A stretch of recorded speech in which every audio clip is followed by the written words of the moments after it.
पंच ॲडव्हेंचरसाठी बरेच video search केले, पण मला क्रूज कंट्रोलवाला व्हिडिओ एक पण नाही भेटला. म्हणून मला स्वतः हे अनुभव घेऊन हा बनवावा लागतोय. तर मी शोरूममध्ये गेलो होतो, त्यांनी व्यवस्थित समजावून नाही सांगितलं. तर मी तुम्हाला डेमो दाखवतो. मित्रांनो, हे स्टेअरिंग व्हील आणि हिच्या राईट साईडला क्रूज कंट्रोलचा ऑप्शन दिलेला आहे. तर 3 बटन दिलेले आहेत. एक cruise control on and set plus and set minus आणि रिसेट पण करता येतं. तर मीटिंग क्रायटेरिया असा आहे की cruise control only active above 60 kmph. तर आपली गाडी 60 kmph वर नेली पाहिजे आणि तेव्हा इथे क्रूज कंट्रोलचं साईन येईल आणि गाडी without accelerator or throttle input गाडी आपली कंटिन्यू चालत राहील त्या स्पीडने. ऑफ करण्यासाठी तुम्हाला ब्रेक आणि क्लच आयदर दोघांपैकी एक दाबलं तरी क्रूज कंट्रोल ऑफ होतो.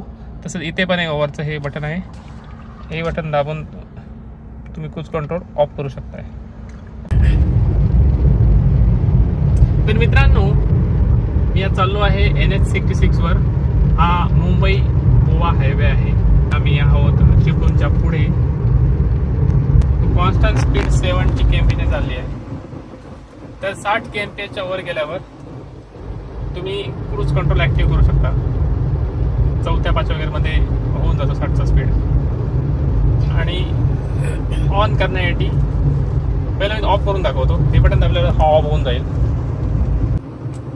क्रूज ऑफ झालेला आहे. बघा क्रूज इज ऑफ. आता स्पीड कमी होते. मला ॲक्सिलेटर द्यावा लागेल.